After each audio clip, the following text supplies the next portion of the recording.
Astrodynamics lab works. We're going to do the third lecture here on 21st of November. And the final one is going to be lab works, and Astrodynamics 4 I'm actually going to do in the next semester. So this is going to fall, and it's all going to shift one down. Oh, okay. Good news. Good Thank news. you very much. One lecture less, which means less material. Yeah. Then I was asked to ask you if you want to do the exam in December or January. December, I think. January. End of January. End of January. 2025. Of January? No, but end of you. I don't know. You don't have Yes. to answer today, but let's say at the late you can answer today if you all agree. But the question is, are we going to do it in January, or if you prefer, we can do it in December. Then you are done. But December. In the January. okay, but I see straight away there's no spontaneous agreement. Okay. Oh, maybe if it's like late January, when January would be, it's like Who is December? more or less. Well, I know. Let's vote. Who's for December? No, I mean when in January? When like what? 2025. Of January? Yeah. Okay, that's perfect. There's an Yeah, official very nice. exam period in January. Yeah, That's fine. after the 12th of the job. Yes, that's where we nominally would do it.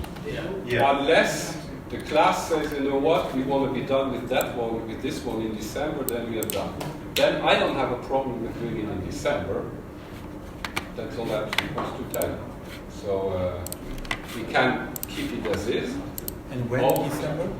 that we would agree. And we have to decide. Because you see, my final lecture with you ends end of November. That means in December we are not supposed to see each other, and in January I come for the exam. That's the current plan. Unless we find the Thursday in December and do it. Do we have to decide I closer to the end of the class to see how things go and like how people are with projects, or we have to decide like really early? Ideally we would decide now, but I can wait a week. Okay. So next week, either you tell me a consensus or a vote decision. if in December, in the end of December. You can choose. I mean, any Thursday works for me. Any Thursday. Yeah. No, we can just take a vote. 26th December? Anyway, talk about it, digest it, and tell me next week. No, we can finish it this week and digesting it right now. Just so few of us, we can just have a show of hands for the month. Well, if everyone wants in Want to January. do it now? Yes. Okay, so we vote. Yeah. Now, Exactly. who wants to do the exam in January as currently planned? In which days of January? In the official exam period, who was telling to you? Yeah. After the 12th of From the January. third week of Jan to. Okay, So- then we're done. So, it seems to be clear. No exam in December. Yes. Decide. No, but it means, look, it will be The other point is that, so I spoke to Tony, and she told me to give you a little more exercise. So what we're going to do is that the lab works, I mean, I all know that for the first lab works, I told you, you write as many as you can, you try to digest the matter and you hand it in. For lab works 2 and lab works 3, you're actually going to hand in all the exercises. And then it's just going to count for 50%. Can we just That's a simple way for you to work a little more during the semester, and I mean, most of you actually handed out pretty many exercises anyway. So now it's just clearer. You will get a certain amount of exercise in the lab works. You start during the lab works working on them, and you hand them in to me when you're done. Okay. And we can take them home. Yes. Okay? We can work on them at home. Yeah. But you hand them in all. And that's then 50% of your mark. Included the first homework? The first I'm not going to include because it was not clear. Maybe some people just said, I mean, it's not fair to include the first for these 50% of your homework mark. course, during the exam, there will be as much material about the first lecture than about this one. Okay? That's about it. May I just ask, like, this increase in exercises, is it because of the reduction of one class that we have? Yes. And that will actually not increase that much. I mean, you will not get 10 times more exercise in lab blocks too. You will get approximately the same amount with the change that now you're supposed to hand them in all. Whereas in the first lab blocks, I said hand in as much as you want. Oh, okay. Okay. Okay. So we have more time to complete it. There's no deadline, except the end of the semester. There will be some deadline, but I'm probably not going to say this summer. Yeah. Okay. Okay.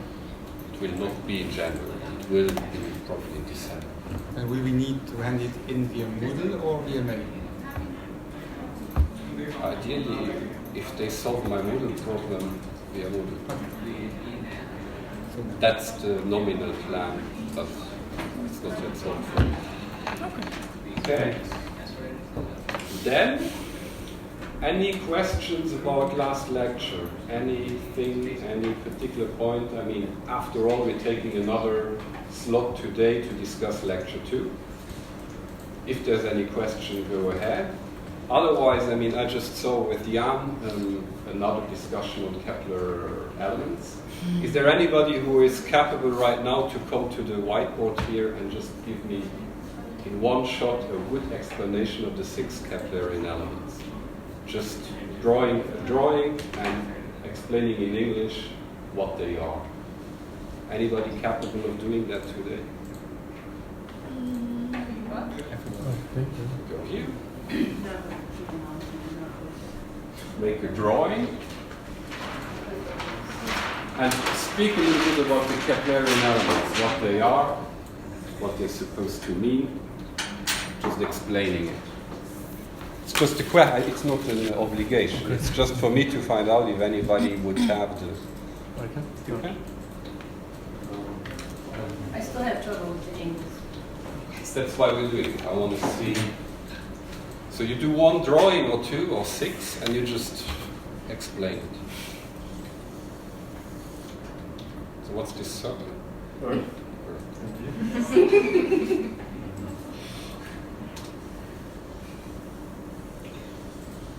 have the orbit, we have the center, the same major axis. That's 1. 5 to go. Imagine this is a plane of reference. Equator, we have the inclination. We have the eccentricity of the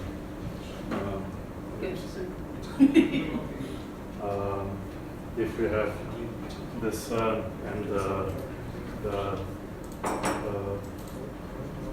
vernal point, the reference, then based on that, if it's this way, we have the here the ascending node, and then we have the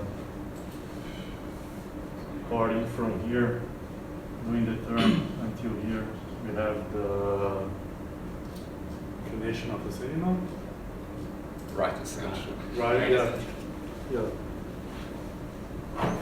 Let's say if this is the center of Earth, this would be the ascending node. Yeah.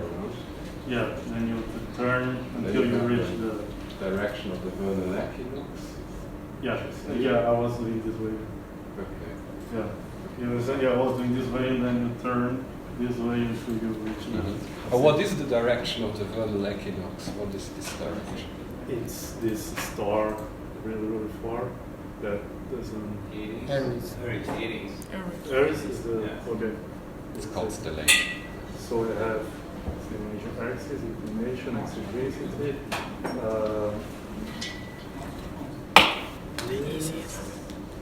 More two. 2 more.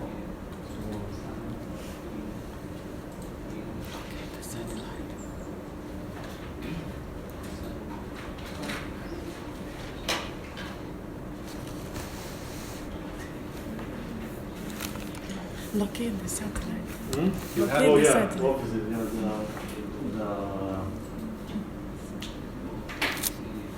how can I, so we have the orbit here, and then we have the angle, the point coming from the reference here, which is the position of the satellite or object in the orbit, With respect to what? to respect to the periapsis.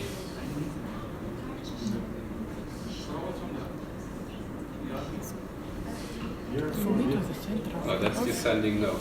The periapsis is the place which Yeah, is closest to Earth. Yeah, it's the closest. Okay, in your drawing. Okay, Yeah, so yeah, you're it's putting, close. It's you're putting the close, yeah. periapsis at the ascending node. Yeah. Are you saying the two coincide? Yes, in this case, yes. In the case you showed? Yes, yes. Okay, continue. Yeah, because this is to be like the shortest. Yeah. You can do that, yeah. Yeah. So that means the position of the satellite and what is this angle? Yeah. Yes. So how you call it? It's the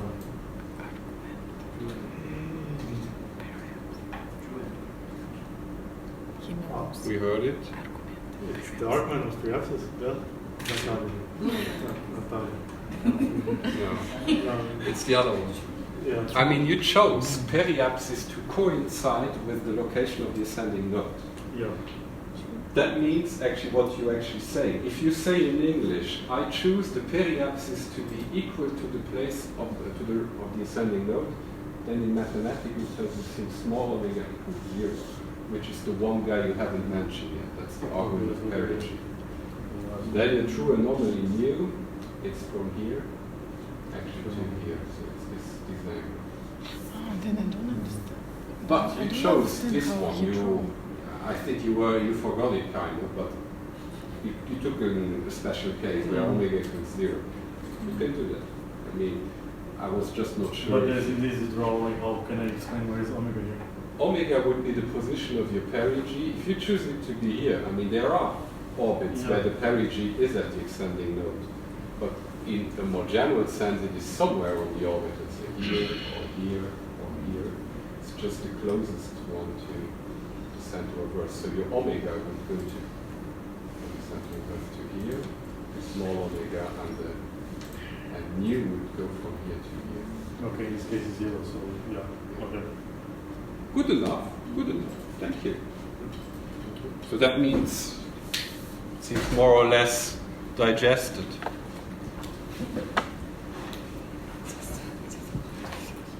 Yeah. I had this open here too. No, but the last part from your drawing I didn't get. So you choose this one, so this one. This Yeah, one. yeah, You it's choose here. this Yeah, one. yeah. Yes. That's why I like.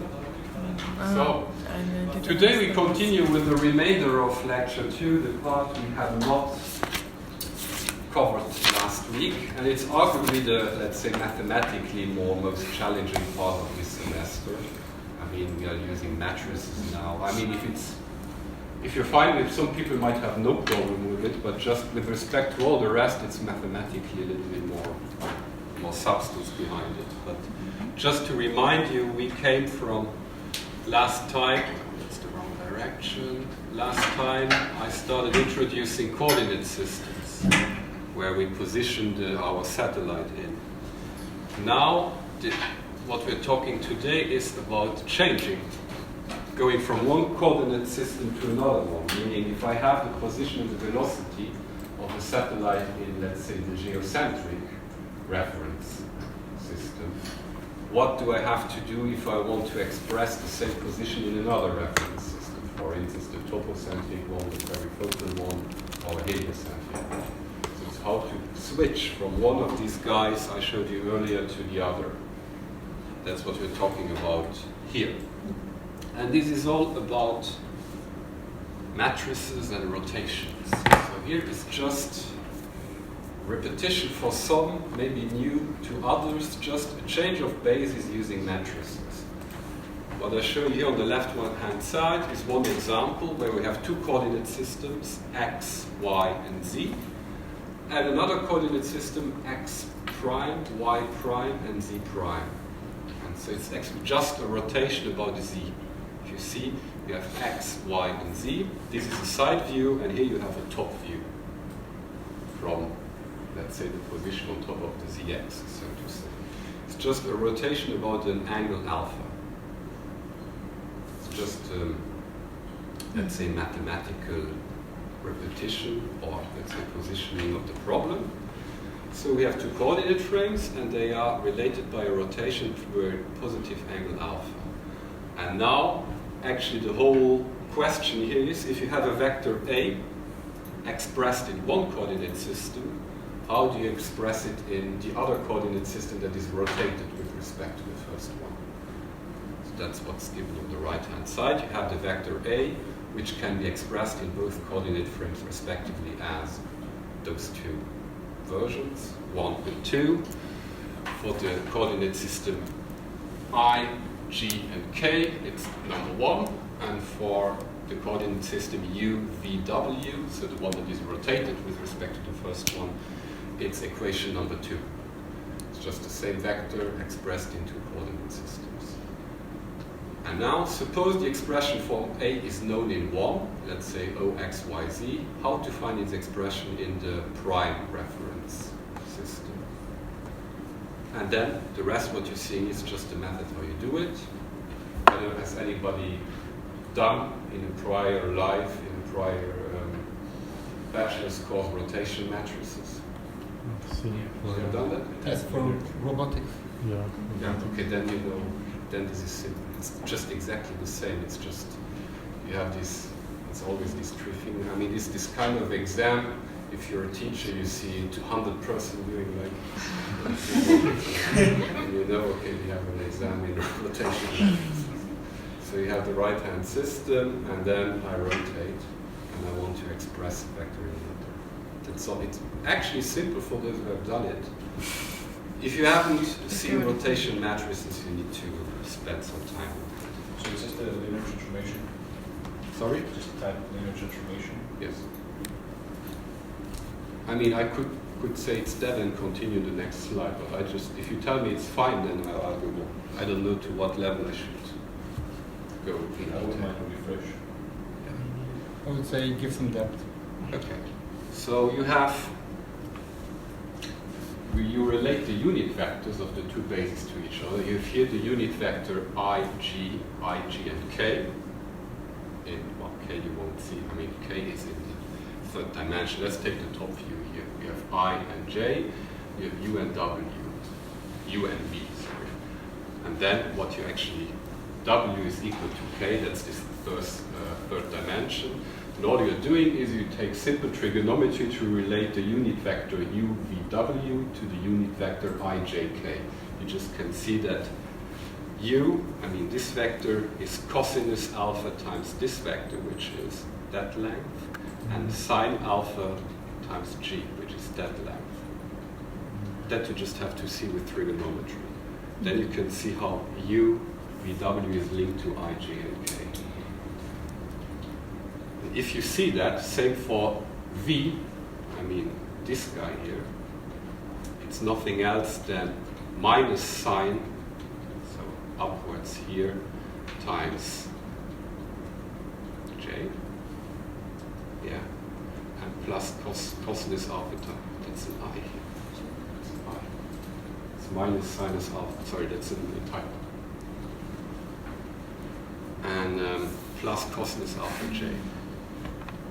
And if you see this, then this is just another notation of the same. It's a matrix notation. So here you have to know about matrix multiplication.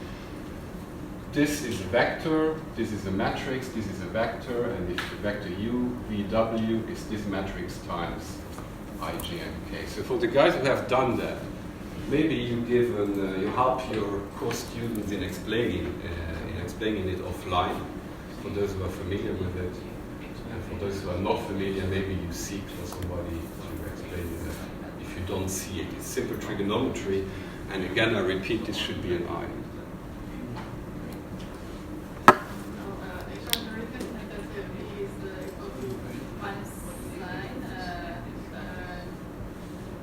to J. Because the matrix is not the same. It's minus sign and 1 to I. You're seeing a difference between here and here? Yeah. Taking into account matrix multiplication, the way this will. Let's try to do.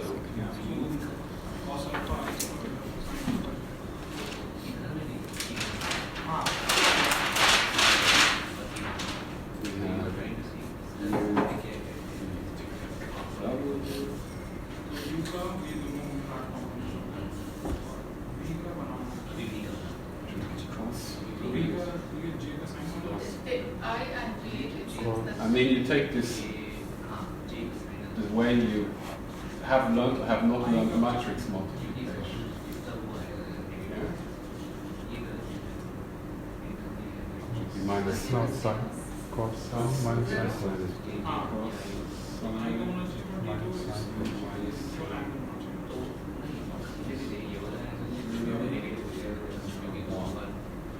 Then you multiply cos alpha times that guy.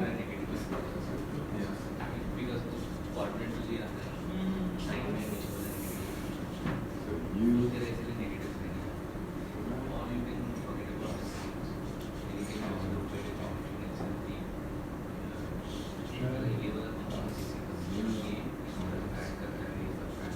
that's the first one. See that the way to do that? That's what we should do. Cosine alpha I plus sine alpha j. Then v equals, so you take that line times that line, so minus sine alpha j plus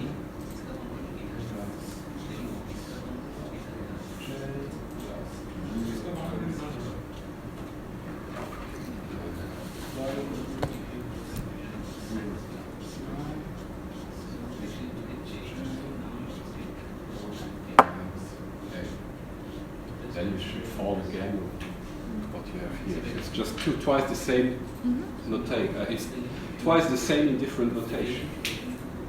Yep. Yeah. It should be correct. No, it's correct, but I cannot get that. Why the I and J are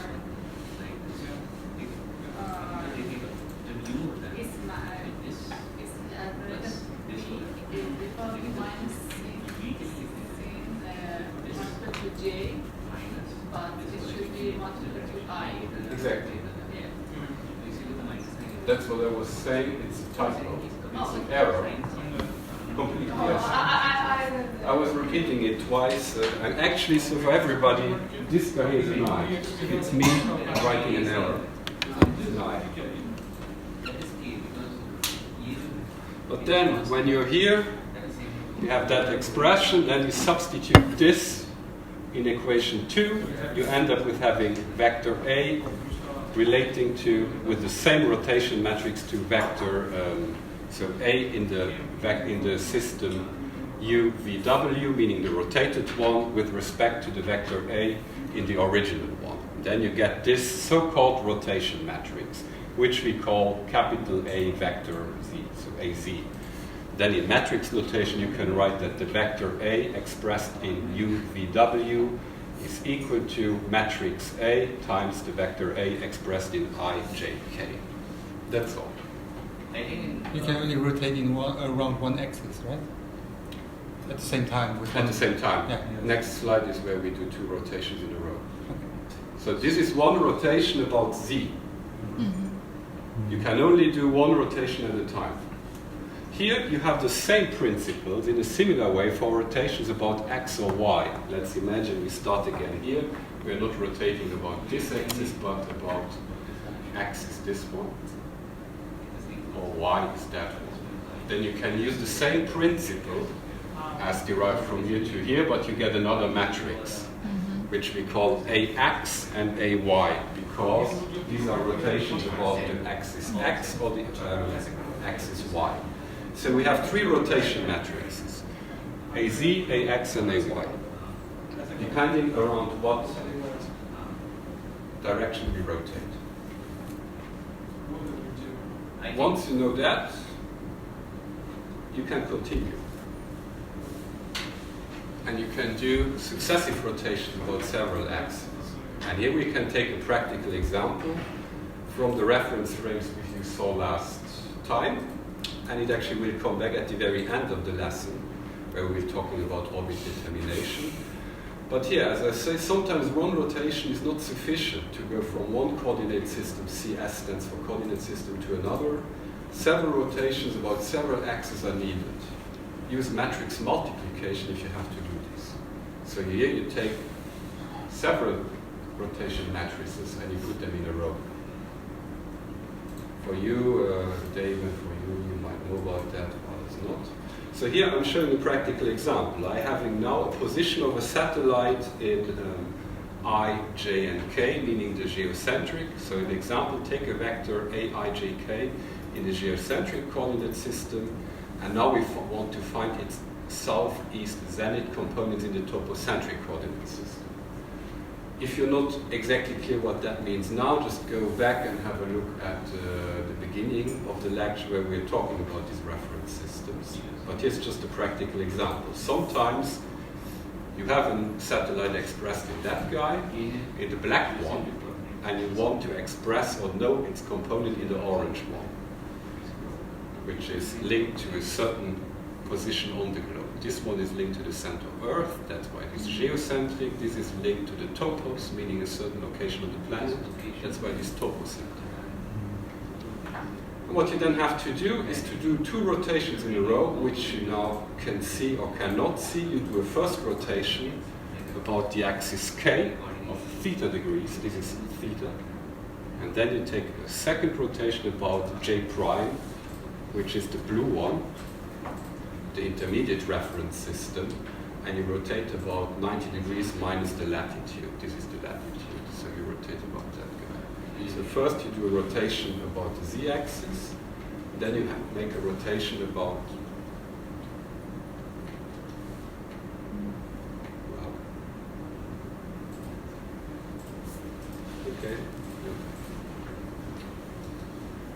about J prime, which is this one. So first you do like that, and then you change it and do like that. Not at the same time. First one and second. First one, then the second. And that's it. If you go, the good news is if you need to go from one reference system to another, maximum 2 rotations are sufficient. I'll have a remark about that on the next slide. But now you have 2 rotations. This is the one we just saw on the last slide. It's the same rotation matrix AZ, which you saw here. And the other one is this one, actually. So we're actually using this one and this one. So you have now 2 rotation matrices in a row, which you multiply. And then I'm calling this multiplied matrix D. D equals A times B. This is A and this is B. And A and B, you just saw that on the previous slides. It's just doing 2 rotations in a row. This L is the L is the latitude here. You see, this is the place of the topocentric reference. Let's say, for instance, you are standing in Paris. Then L is the latitude of Paris, which is 50 degrees. Okay. Wrong. Could be wrong. And you take 90 degrees minus L, so this guy, this complementary angle. And actually, if you see it, you first need to ask yourself, how do I go from the black one to the blue one? Well, I rotate about K of this theta degrees. And now I am in the blue one, which is my intermediate one. Yes. Now I take J, I mean this one, and I rotate about this one to actually end up in the orange one. But what doesn't matter is that the center is not the same. We don't care. Oh, we want okay. to align them. Oh, okay. That's important. Okay. We just want to express a vector in a basis. The origin of the basis does not need to coincide. Okay. So The vector doesn't care. The vector has its components. It's not.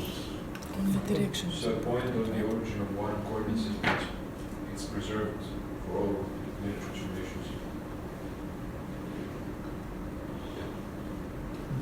And with that, I don't know if this is easy enough or not easy. That's actually, I mean, that's as far as we will go with this semester with matrices. This is now only for rotations. What about translations? Do we need that? Maybe for positioning of a satellite. But we also have to transition then. You don't really need to I mean, I'm looking for a case. I mean, what we need is the components of a vector x, y, z with respect to a basis. Now, as I was saying, even here we have a little translation. I don't know if that answers the question or not, but the center of the black coordinate system is at the center of the Earth, while the center of the orange coordinate system is on the surface of the globe. Yeah. Yes. So there is a certain idea of translation involved, but we don't care because we just want to have the components of this vector. I mean, you would take this vector A and attach it to here. But for example, the E is not like coming from the center. If we just do 2 rotations, the 3 components that we'll have will be with the 2 rotations, but it's still from the center. It's different than if we say the same components, not from the center, but from there. Can you say that again?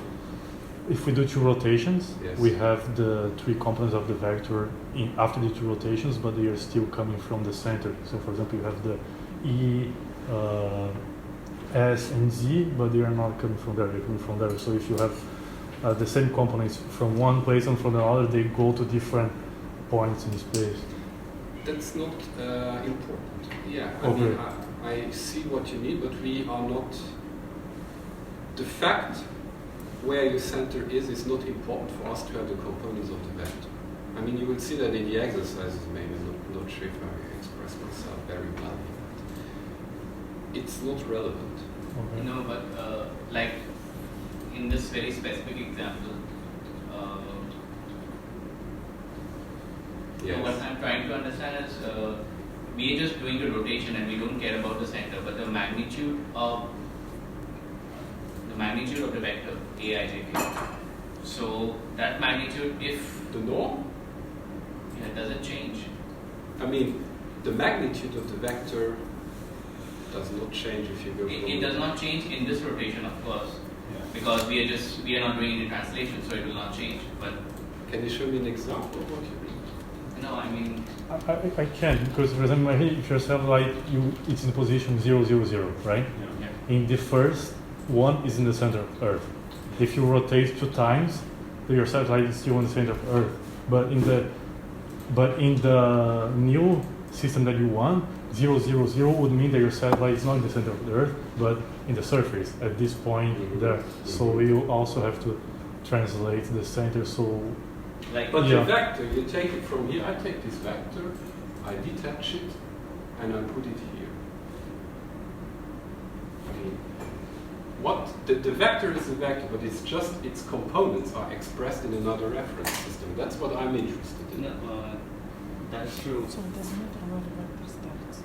No, but when we are saying that we want to move to this I'm saying system, that's not so it has no But he's relation saying to this point. When This I'm is making this that point statement, to this, we this assume that reference this system is just different than put in here. this.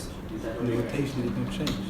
Because this translation, when I'm actually converting in this system and I try to calculate the This magnitude, length Yes, that's what I'm trying is to say. different than But the components of the vector. Yes, the answer is yes. 3 vectors, 1, 2, 3. But the components of the vector will not be the same, because this, if I translate this one to here, and they coincide, this guy will still look towards Z, will still look towards Z, I don't know what's K. East will still look if you towards have here. 1 meter in this direction and you change the rotate magnitude it, changes. then you can Yes, and it doesn't So, matter because this is fixed. it It will, doesn't matter it's not here or here. the magnitude will change when I change the components. But It's what they're asking. I mean, if a satellite, No, but- okay, If you have like a star here and you say like, okay, now I'm not it's sure if 500 I, kilometers, it's not much, but yes. Here it would be a little understand more, completely what you even if you Yeah. But for insight, sure, the if distance you are is in different, an, because here it's in alignment with this line. in the sense Here it in isn't, the so you have inertia a bit system, more to travel. your, let's say, the velocity of the satellite is 7 kilometers per second. Yeah. If you're in a non-inertial system, Okay, I got your point. okay, Okay, we get to the velocity later. Actually, no, I don't see exactly what you mean. Maybe I'll think about what you mean. Let us say in a given point in time, Mhm. my satellite is somewhere exactly here, and I try to draw a line from here to here. So it just at that point, frozen point of time, I give that this is my AIJT, or let us say the satellite is exactly here. So I say that this is my vector, which is pointing towards my satellite. Now we say that we are changing it. So actually, if it is from this point, then this is the new vector that should come. Yes, Right? yes. But then that's not what we are doing. What we are doing is that we are doing a transformation. So this is moving here. Yes. So we are just expressing this in the system, but then this vector is a different magnitude. That's what I was trying to say. Yes, and what I was trying to say is if you take the sum, I mean the square of that one plus that one plus that You're one. saying this one plus this one, square of this and this, Yes. then it comes to this. Okay, Yes. so we still have to consider this. That's all I was Yes. asking. Okay, so, yeah. Do you have Outlook? Anyway, we'll train this in the lab works, and we'll get back to that. Very nice.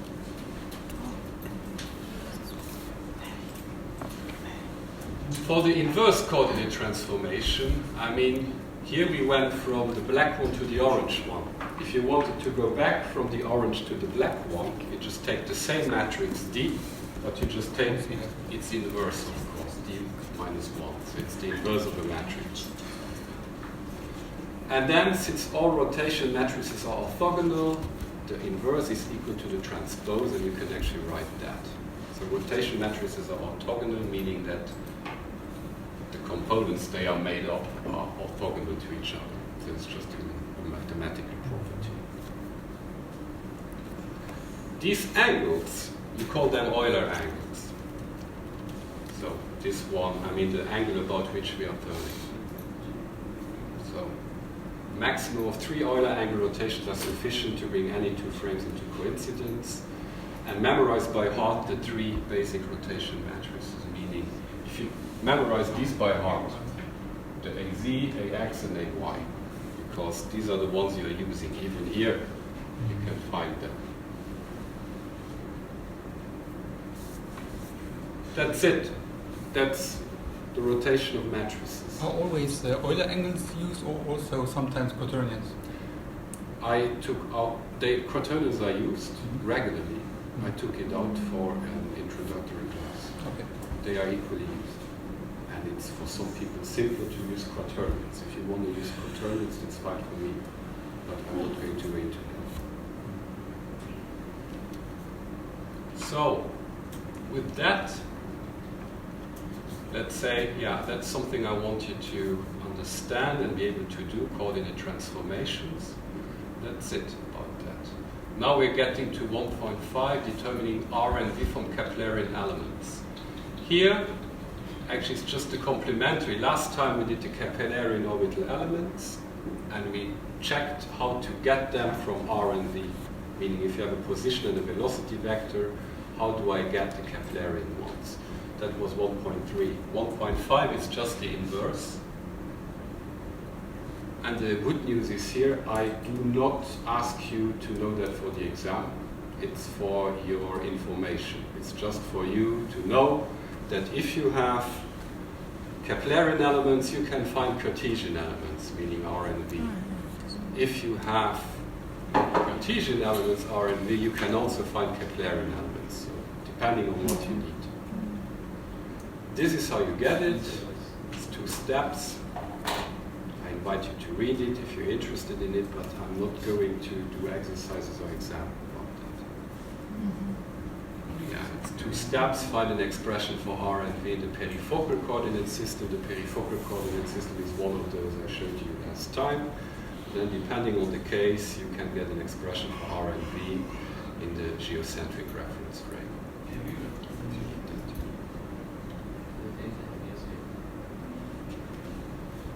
Then we get to time, so getting back to where we started out in our table of contents.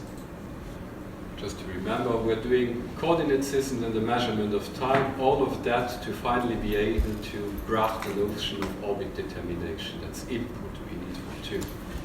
So now we get to 1.6. We're almost done with the technical input, and then we get to orbit determination. So I'll talk a little about the measurement of time when it comes to satellites, and then we go on.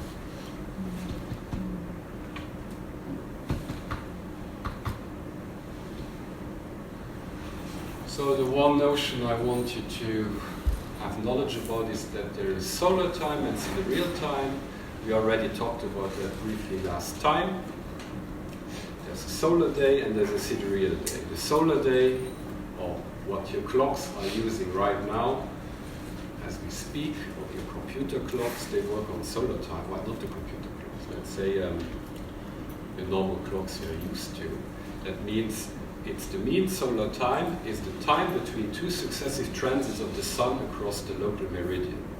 In other words, it's the time if the sun is here today, how much seconds are passing by until I see the sun again at exactly the same place tomorrow. That's how we define the day. The little subtlety is that this day is this one, the long one, because we were doing one rotation about the center of, let's say, about the axis of the pole here, and at the same time the Earth was moving itself around the sun. So for us to see the sun at exactly the same place, it actually took the solar day, meaning the time to do one rotation plus the time it took from here to here. So that's the solar day. The sidereal day, it's simpler, it's just the time it takes to do one rotation of Earth. But if you had the clock on sidereal time, you would not see the sun exactly at the same spot after a sidereal day. Just for you to know that difference.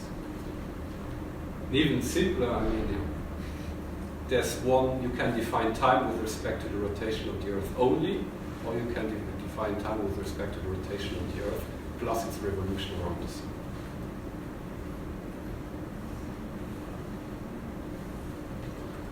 Then let's use our normal time, meaning solar time. We have the Greenwich Mean Time, also called the universal time. So that's the mean solar time at the Greenwich meridian, also called GMT or UT.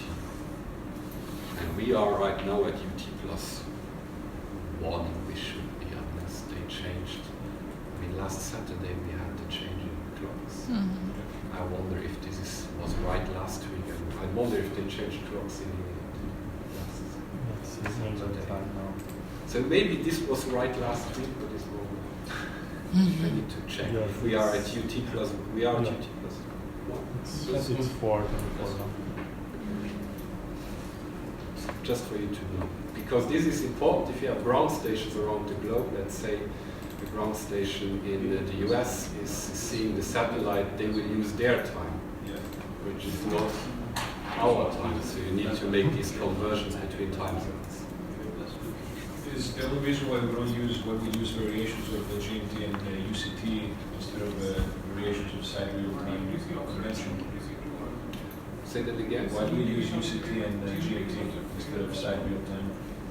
Because, I mean, right now I have not talked about sidereal. I have talked about sidereal time the last slide, but here I mean solar time.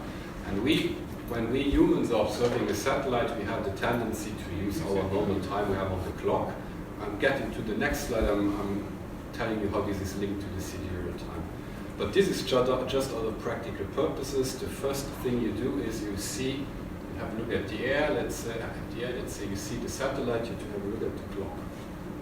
And of course, depending on where you are, your clock shows something different. 6 p.m. in the US is not the same than 6 p.m. I have a very fundamental doubt. It's kind of silly, but when we are talking about apparent solar day, you made a statement that we fix our time based on the exact position of the sun in the sky. So why do our sunset times change? Why the time of the sunset change?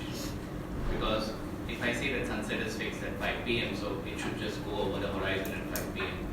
because it's the same position, but then it keeps changing.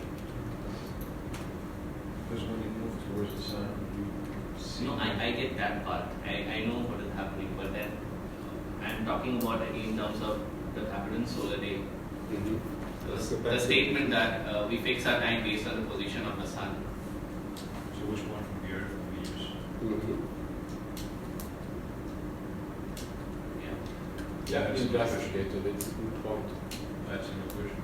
Let me look about it's a simple answer, but I don't remember it.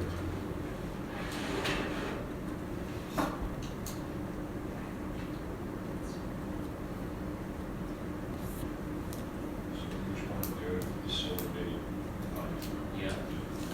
Actually, to be even more precise on that, I was wrong in saying that our clocks today are still fixed on the position of the sun. They're using atomic clocks.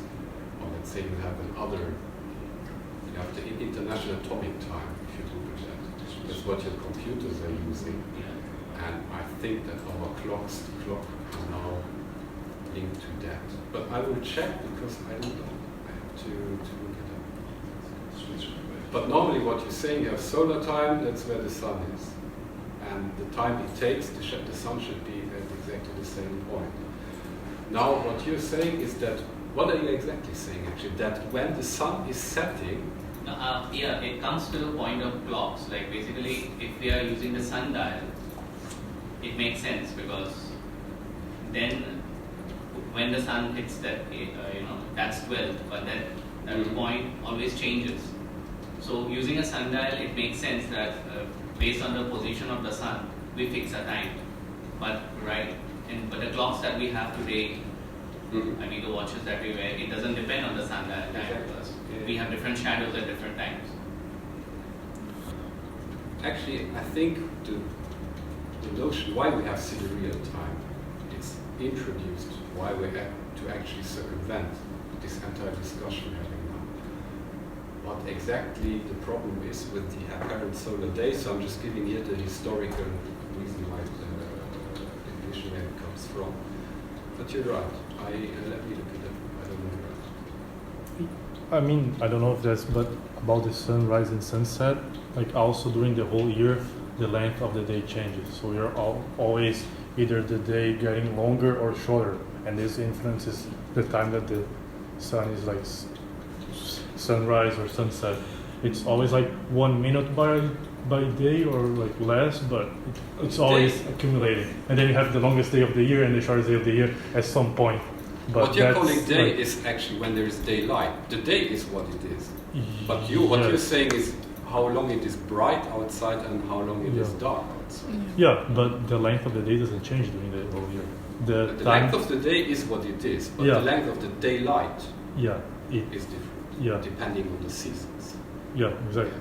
And this is what you asked, like why from one day to another the sunrise or sunset changes in time because of that. Because today the length of the day is like 12 hours exactly, and then the next day but will be... he was actually saying then I am wrong in saying that at exactly the same time the sun is exactly the same spot. Yeah. Nice. Let me be clearer in the line of what happened.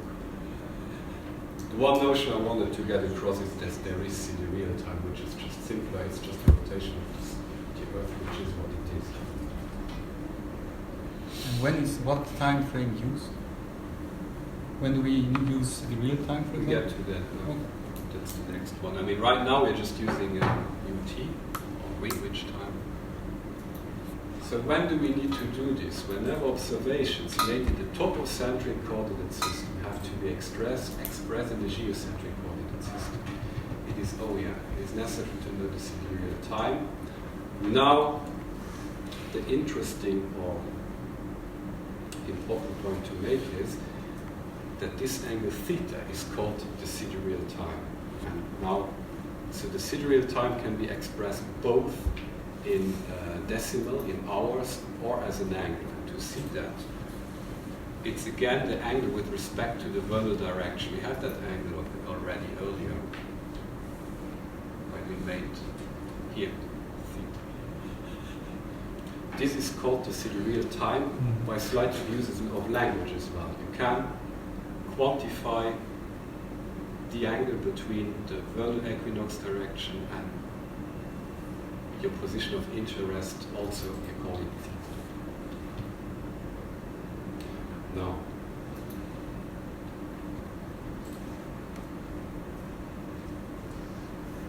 so this is where you need to know it. And then you have an equation how you calculate theta or the sidereal time if you know the universal time. And this equation is shown on the right hand side, and you don't need to know it for the exam, but I give it for general information. Yeah, usually, so a lot of this time stuff, I'm just saying it's not always easy, and it's not always as obvious, but you need to have the two. That's it, basically. Yeah, and here is actually a website where we see a lot of information about how it is done.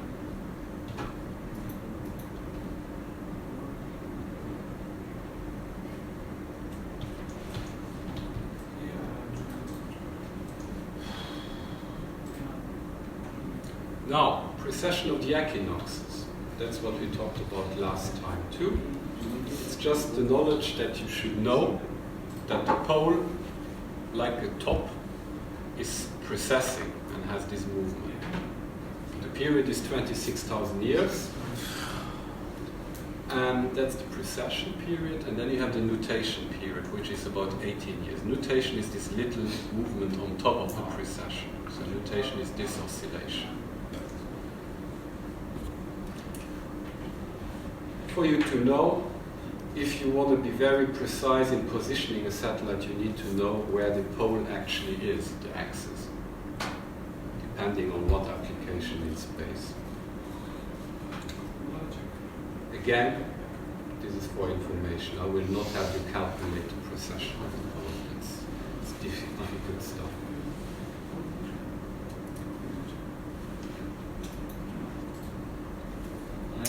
So, with that, we actually come to the less technical part of basic orbit determination. Tell me. In the last class, I had a doubt whether the shape of the Earth included the water also. So you said you will confirm and come back. So you asked, or you I had with asked. Jan? No, I had asked you. Yeah. I checked actually, and I found that this is the shape of the Earth as it is. Along with the water. That's what I read.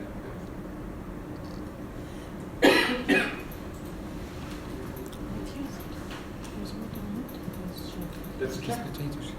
If you have internet, take Earth Geo. Yes, I also thinking that it was Earth what? Geo, G-E-O-I-D. So, and we check if this figure is with oceans or not. Because I checked it quickly in the bus, and I don't want to be definite now. It's more of a model than actual precipitation. Yeah. With the oceans. with it. It's surprising, huh?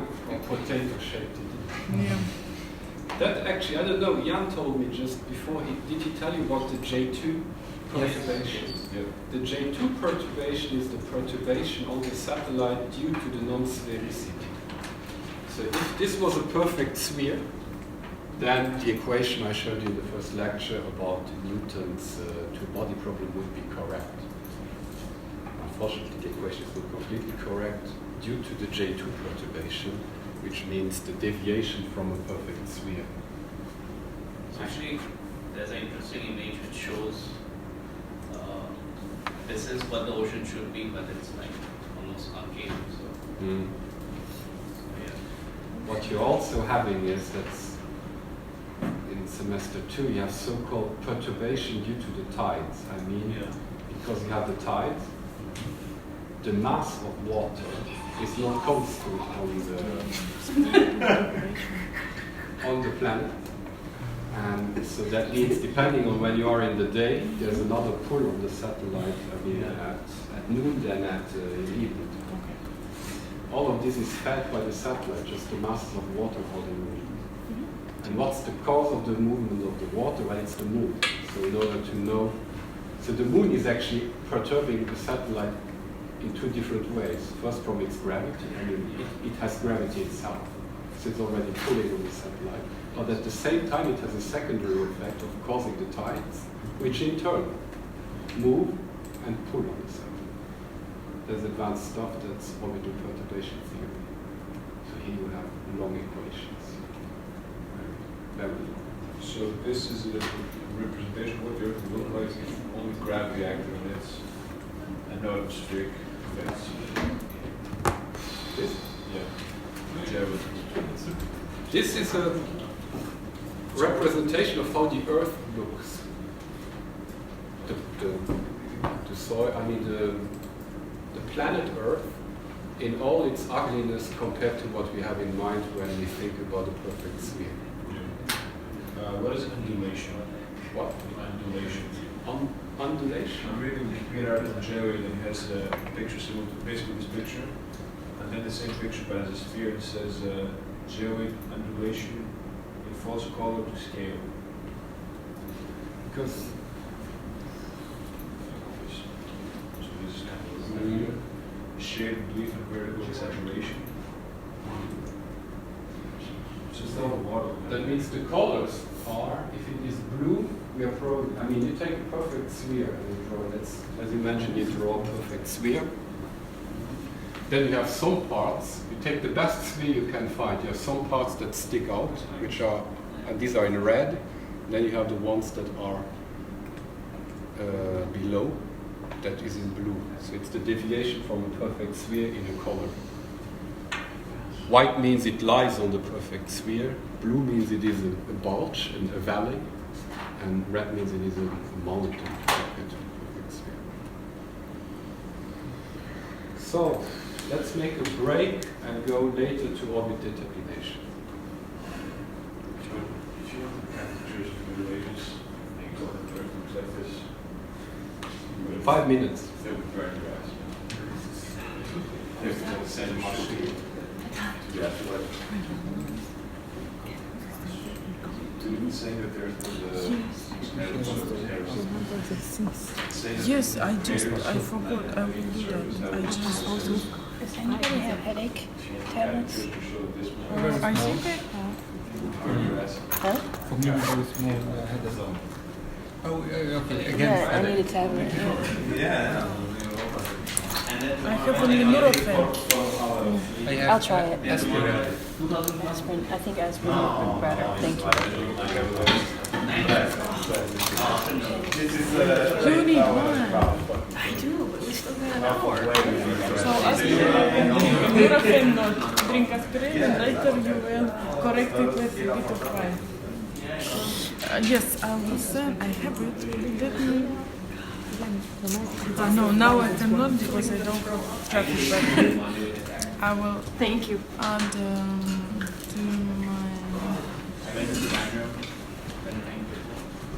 things to do. Because I just saw our schedule next week and I found we have a lot of information. For example, can you do these? Next week, next course. It's another guy. It's another professor. So as example, I want to Okay.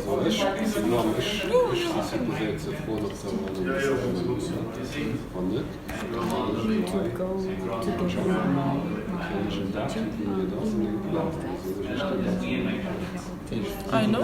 University email address. Yes. It's possible to find.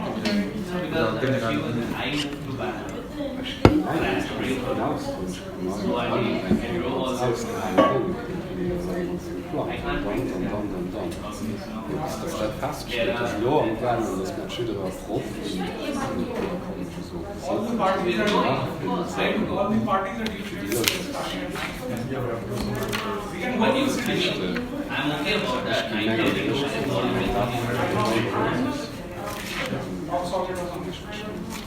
Rock solid. Let's just fix one place domain first, that is rock solid. Yeah, we are going to get that joint slightly. Yes.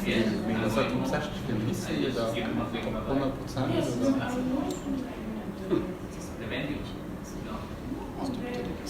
No, that's what I'm saying. Let's go to rock solid and then see how the next goes.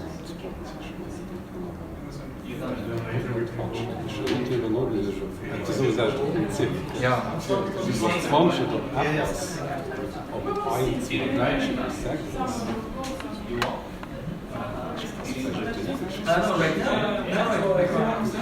Porque nós fazemos uma deixa eu não escapa de lá pisava as uma deixa eu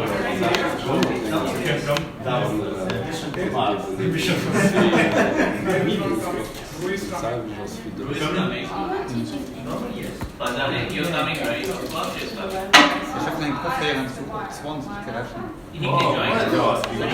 Yeah. No, he's not. Call him this time. Wat ook kunnen dat niks semester is met projet.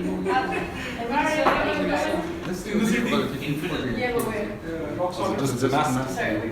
Okay. Ich weiß, dass Mathematik ist ein Semester. On the back side. You know the old post building? Exercice mon examen. Semester könnte nicht. You shared on the group and you shared it. Zum Beispiel lo dat Fach Philosoph dat dat würde dann tun, also mehr was am Cube haben. Me and Larry are going back home and dann für Satellitenkommunikation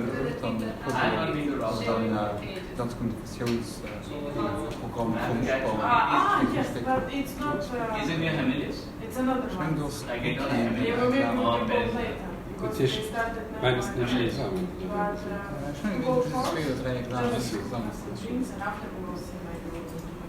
Yeah. I will ask you this point. I didn't understand why we should You're coming, right? D is the dump point about A and B. Why should we to dot Can you say again? To dot? yes. To multiply? Yes, why dot multiplies A and B? It helps, you know. This conception. So it's, let's say, usual matrix multiplication. So maybe the dot is Is in matrix. You're going to Is matrix dot. it's you go to Google and you write matrix multiplication. Yes. So you really have this principle. You shared it on the group, right? I mean, it's not a very fancy bar, but if we want choices, we can. Yeah, we don't. It's just that it's happy hours from 7 to 9. You get all drinks.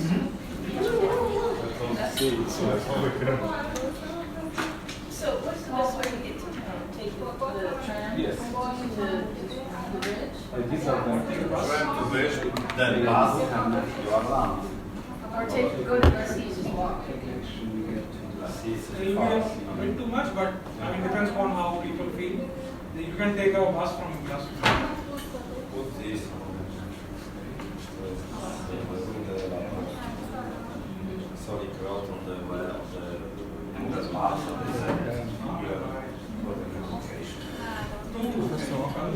Just hoping that in order to verify your address in Canvas, you need to look in on TradeNet. The TradeNet server crashed 2 days ago, and therefore it's not possible. Yes. That's why they asked to create the account, and after that he will tell us when can we go to TradeNet. It's what we did it.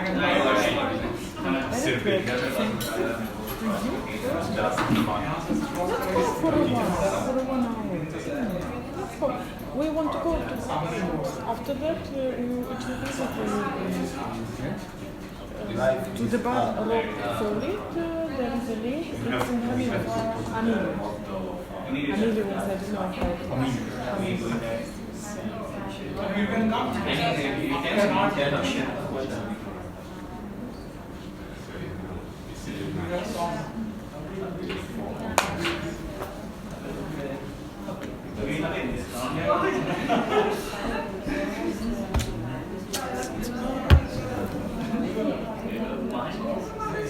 And he says that it will be happy hours.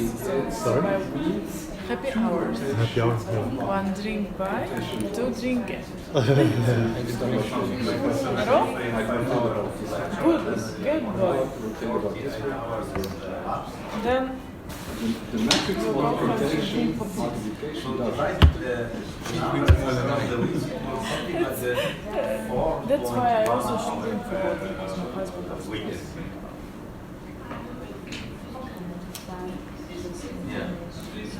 So, you decide. And if you go No, I see. You said. I saw it. Now, the first word is the first word. here you find all the information. What's the answer? This is the matrix I showed. Well, up to you, of course. If you don't want to. This is much more easy for me. It's simple. Basic rotation. It's the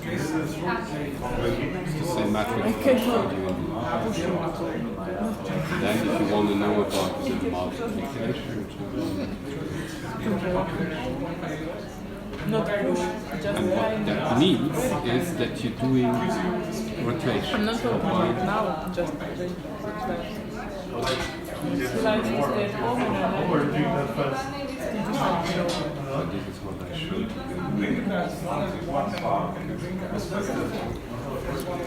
Okay.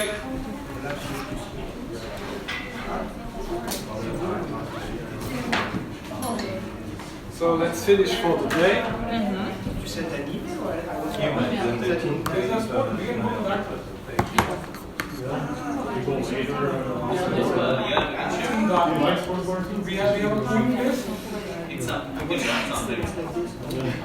So, basic orbit determination. This is the goal. This is why we were going through reference frames and times and matrix multiplication and all of that. It's to be able to determine an orbit. So in this section we will address the most elementary notions related to OD. In particular we will study key methods. I will actually just show you one, which is applicable for the exam. The others are given for general information. So that's the one I want to be included for the exam, is the orbit determination from simple radar observation. Because radar is a simple way to determine. It's the most used way to determine an orbit. Yeah. And even that last point, I took it out. It's not part of the exam, but for those who are interested in going further in astrodynamics, how to actually improve an initially determined orbit and to make it more precise. But it's just complementary. So, what is orbit determination? It's the set of techniques used to estimate the orbit of a satellite using individual observations. So all is about observations now, meaning standing on the surface of Earth, meaning in the topocentric reference system and having a look at the sky, either with a naked eye or with a telescope, in which case we would call it an optical observation, or with an instrument like radar or other stuff you can do. Then you have different observation techniques, but the principle is always the same. You want to get info using a measurement device of where the satellite is. Then orbit determination accuracy. This is now how precise do you want to know the orbit of a satellite.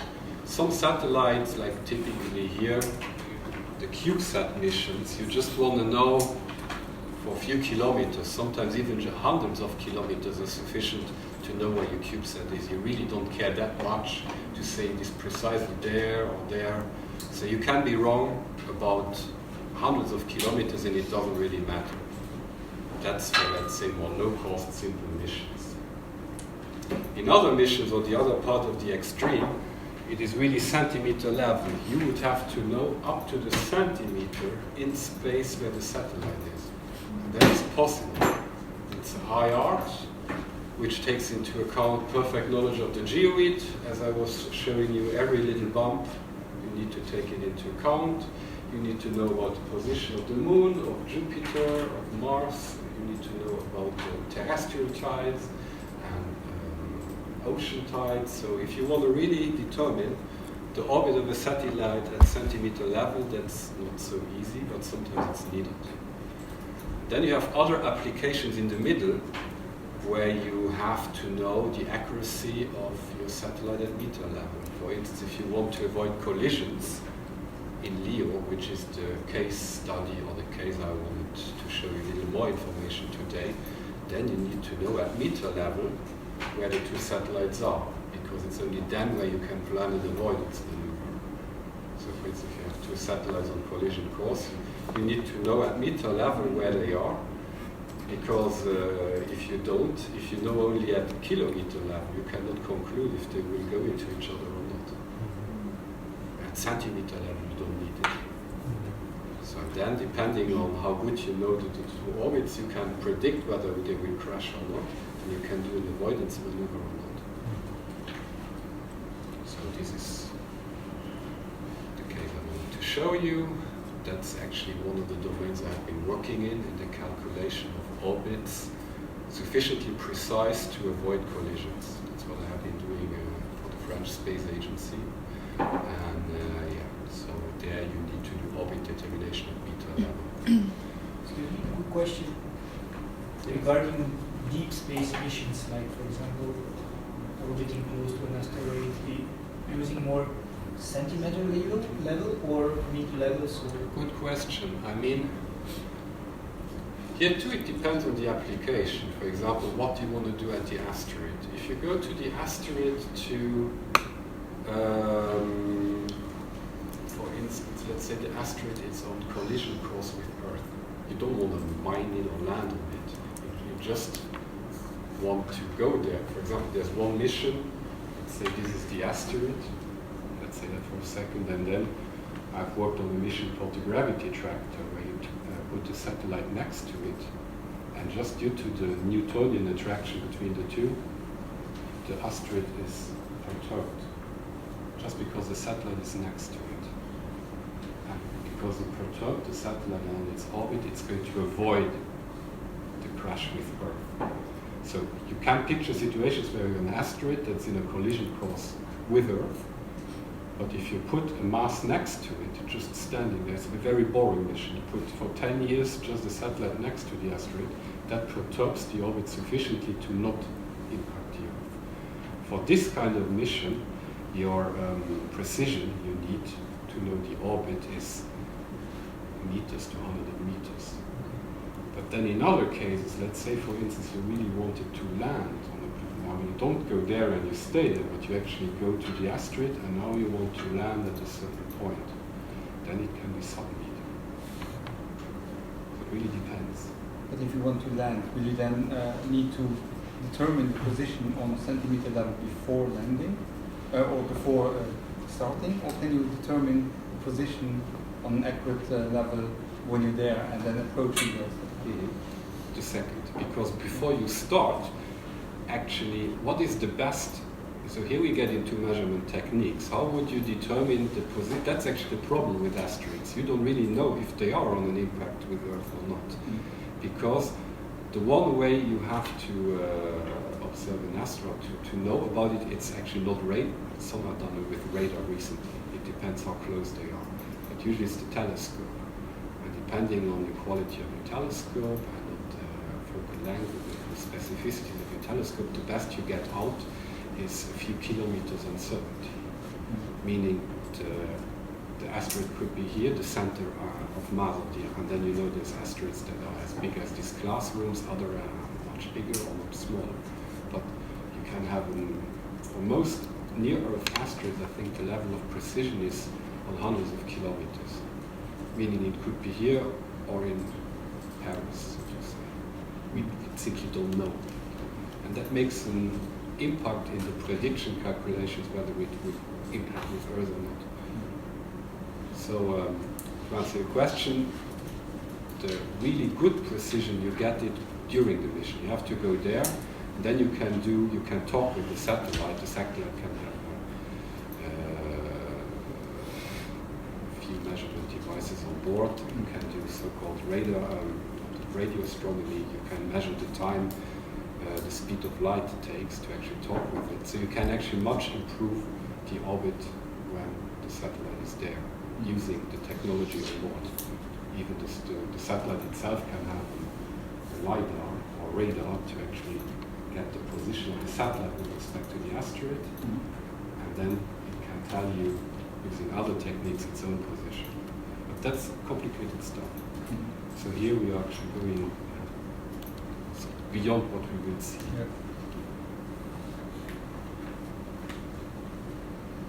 Yeah, I showed you that video just to tell you that space debris are a problem. There's more and more debris around, and the need for orbit determination is more and more acute, because today we have in the thousands, if not 10,000 debris in orbit. Well, no, 10,000 satellites in LEO, and much more debris of variable size.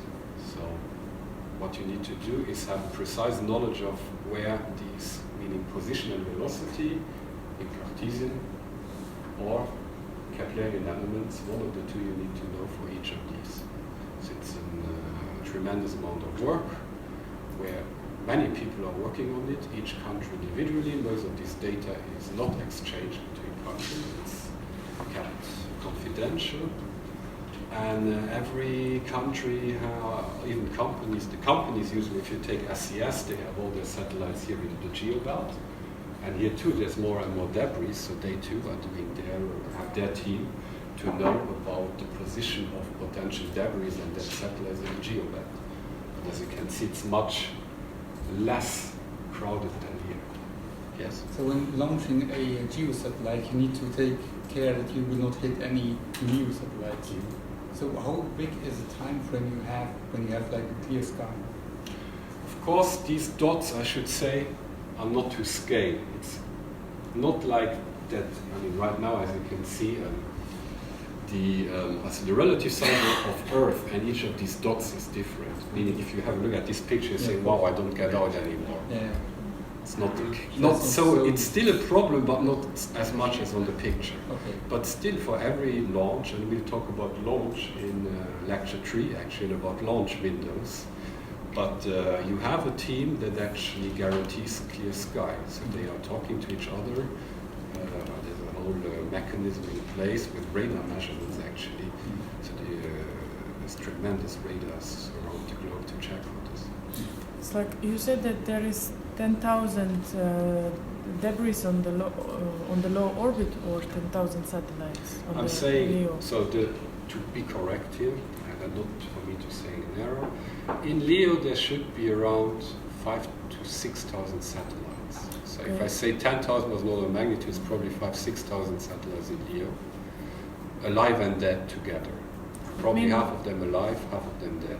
I could be wrong, you could check, but I'm going to guesstimate 6,000, of which 3,000 alive, meaning operations right now, and 3,000 just big debris. Yes, so it means that 6,000 satellites moving with the speed 7.9 per second, kilometers around the Earth. Yes, plus, and now comes the problem, plus all the little debris of various collisions, centimeter, level, and those, if you go to sub-centimeter size, we have in the 30 to 100,000. And everything is moving around, and the teams are checking every piece. Orbit determination. Like 10, and the countries not exchange of this information. So it means unless that there's agreements. Okay, for example, in Europe, France and Germany have an agreement. Okay, only two, but actually I mean that a lot of countries doing this job personally for their launching. Wow, okay. So it's really big, strategic, it's interesting, it is economics involved. You want to know more than the others, so you need to have a better equipment. And of course there's some cooperation, but not between those countries. Okay. Well, but So that makes it's it amazing. interesting. It makes it a crazy topic. Yes. And then you have the so-called Kessler effect. I don't know if you heard about that. That's Yeah. Mr. Kessler was predicted that if we continue like that, in 20 to 30 years, it's really close. I mean, right now the pixels are oversized, but let's imagine even 100 times more, then you really don't get out anymore, and we are full of junk. Yes. Hence the topic of orbit determination, reference frames, and knowing about time, to know where each of these guys is, and to actually find out its Keplerian elements. Of course, this is just Earth. I mean, you have other applications for orbit Question on determination. what you said. So you said that countries do not share the data. Any specific reason for that? Why don't they? Strategic, military reasons. So I'm not going to say that countries don't exchange. I'm going to say that it is surprisingly poor, the exchange. I mean, first of all, that would mean that you are going to disclose your own satellites. Who wants? A lot of countries, I mean, you have really the public sector and the private sector. For example, the public sector, again, you take Europe or take any country in the public sector, you have the civil satellites, meaning the ones that do stuff for the good of the population, and the military satellites, okay, but this is already split. The military satellites, you don't get any data, not even about launches sometimes. The civil satellites, sometimes you get, sometimes you don't. But they need to get authorization. So when you get authorization to launch the satellite, they know the purpose, that it's military or public or something. You need to get an authorization, yes, but you don't have to say in what orbit exactly you're going to launch. Or the other way around is you are going, sometimes you have a rocket and you know to what orbit it goes, but they are not going to disclose what satellite is in the rocket. You get an authorization from your country. Let's say you're Luxembourg, you get an authorization from the Luxembourg government. You are on a rocket from some country, India, Japan. We know that the rocket probably goes in that orbit, but you don't know what is exactly. I'm not going to disclose what is it. So for example, if I want to launch a satellite, I can define orbit how I want. I don't need to tell to anyone. No. But if I interfere... Of course you know that if you... But if I don't know the orbit of another satellite, how I can place it and avoid the collision? That's the problem, right? That's where the lack of communication is between... Most people just put stuff there. And don't tell, or sometimes they tell, but they don't get the knowledge that right now somebody's on collision course. Because you would have to have an international body, like the UN, let's call it the United Countries, it's actually called Space Traffic Management. There's no space traffic management agency that would coordinate between all the stuff in orbit. Unfortunately, for me, unfortunately. And if there has been a collision, who is responsible?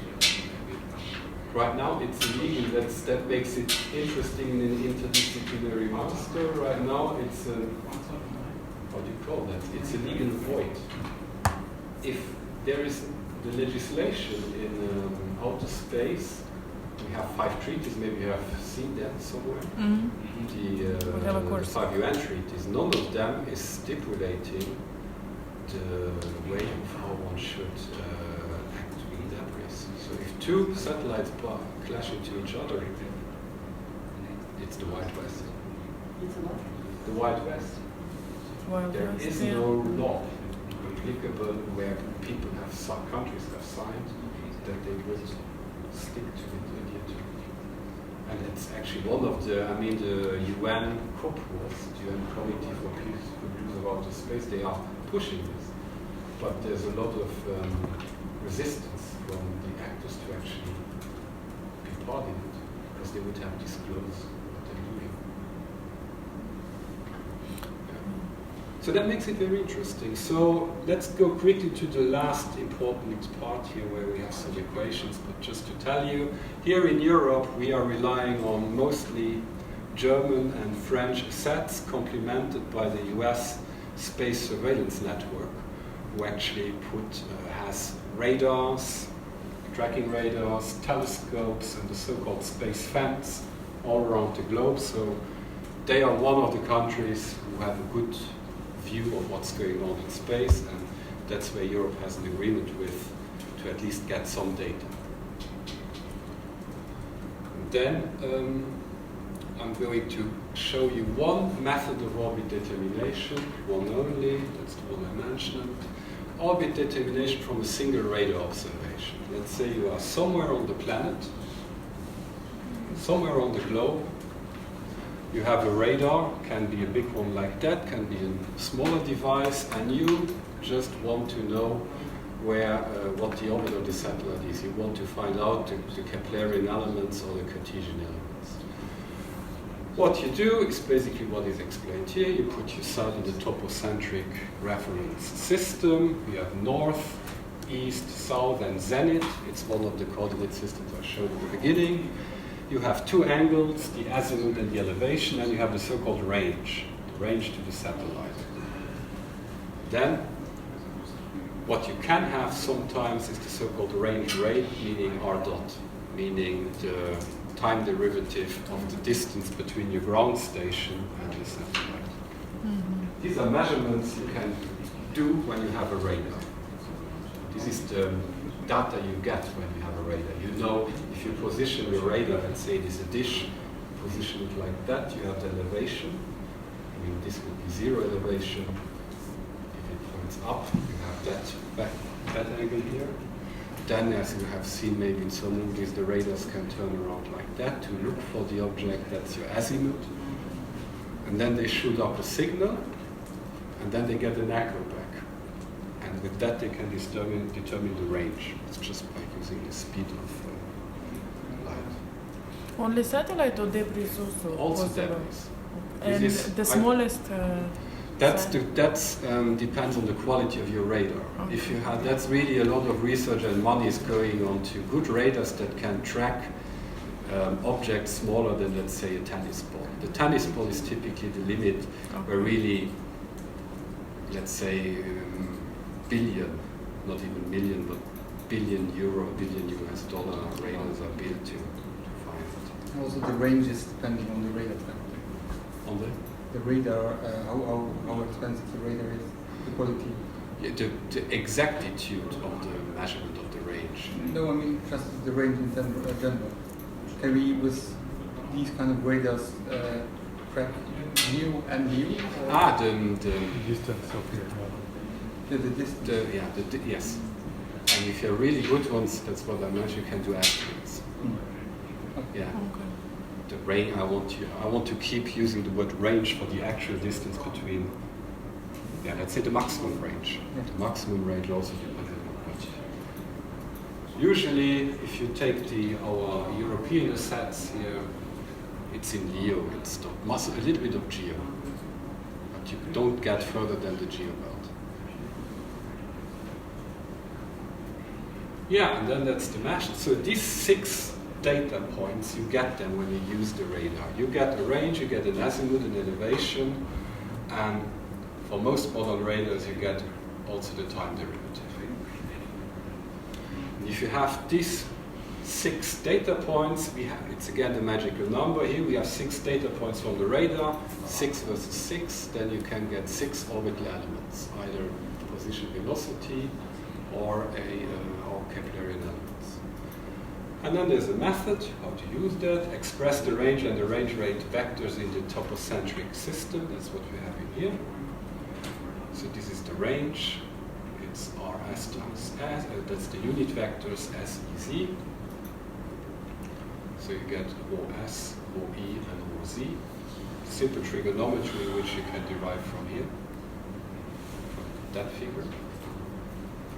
You get the time derivative. You just take the time derivative of this, then you get that. And then you're already there almost. You just need to do one coordinate transformation or notation matrix to actually express it, because here You have the range and the range rate in the topocentric system, meaning the one here. What you actually want later is an expression in the geocentric system. That's why you use precisely the rotation matrix we have seen earlier. I mean, the rotation we did here in this exercise. Here, it's exactly that. So the matrix D. Then you can have it, the final result in the geocentric system. Now you're asking me, why do we need to have the final result in the geocentric system? Why is the topocentric not good enough? Well, in the geocentric system you can express or use Newton's equation of motion to actually predict. Meaning right now, if we do the orbit determination, we have the orbit at the position at the point at the time t, at one given instant in time. Now, you don't want to do again another radar measurement campaign 10 minutes later. That's why you need to what we call integrate the equation of motions, which we will see in the next semester. And that's where you need the geocentric reference system, which is appropriate for using Newton's equations. So with one radar measurement you can detect the orbit? If you have 6, if one measurement, I mean one echo, you first have your radar here. First you turn it in the right, let's say, you know that the satellite is probably somewhere there, you don't know exactly. You turn it somewhere there, you know that it's probably not ahead of you, but somewhere at that altitude, then you shoot an echo out. The echo comes back, and then you have the azimuth and the elevation is the way you point the dish. The range you get it from the echo and the speed of the signal. It's just distance is speed, looks like it's distance over time, so you can get that. And then if you have good radars, they know, because they're tracking and they're following the satellite. But they cannot confuse. I mean, if there is 2 satellites next to, and I want that one, how? That's where the Doppler effect. I'm leaving that out. That's a good question. I'm assuming it's one satellite in the field, and not 2 or 3. There are good radars that can do then all the ones they see at the same time. Let's say you have 20 satellites with a good radar. With one echo, you can see, oh, there's 20. And you have 20 orbits in one shot. Oh, okay. But now I have the point, or let's say the orbit at a given time. Now, of course, I want to know maybe where is it a day later. And that's where this coordinate system change comes in, going from topocentric to step 2, from the THCS and converting into GCS, because you're not going to do that this semester, but then you can use so-called propagators, which you might have used in SDK. Actually, the end of the lecture, but yeah, you might have used propagation in SDK, where you just say you see the satellite going. So there's some calculation in SDK that predicts where the satellite will be. That's where you're integrating Newton's equation of motion, and that's always done in the geocentric reference system. That's why you're doing this coordinate transformation at the end. Using exactly the same matrix D, which we saw 1 hour ago. Then you have the position R and the velocity V in the geocentric system, and then you know, that means you know your orbit. That's it for today. Next time we'll take ample time and go through that, because I know this is probably the more difficult one of the lectures. We'll take time in the laptops and go through this. If you have questions, let me know. Then we'll do some exercises about coordinate transformations. I'll try also to put an exercise about orbit determination. Okay, I know it's late. I see the motivation going down, so we stop. And I get back to you. You got me with the one-time question. I get back to you. Just a question about the radar.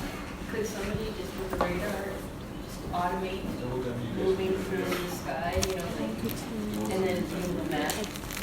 All the time, view the map all satellites are? I think you can. I mean, the good radar, it's not important. It's very old days and probably has human sharks. That's pointing the radars with the But today, all the radar is a software and it's actually not the basics. Just checking all. Should be not accurate all the time. You should have them in from back and then the processing.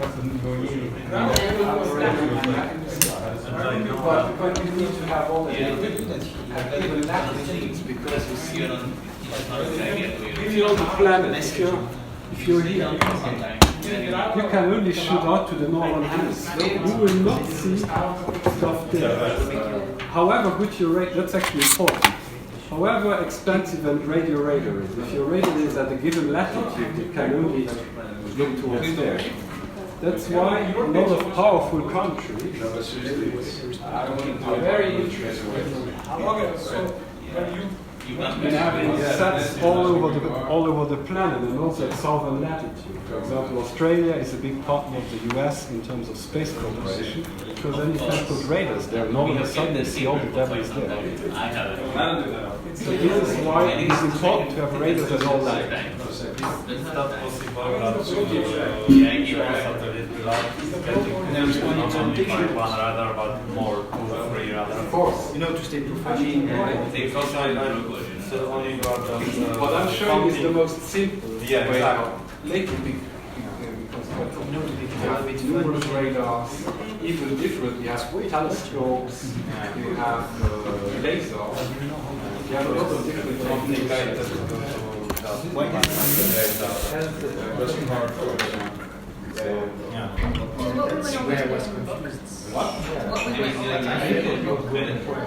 Yes, but in the book there's much more than what it's important to know. I just took out the I showed today the network. Yeah, because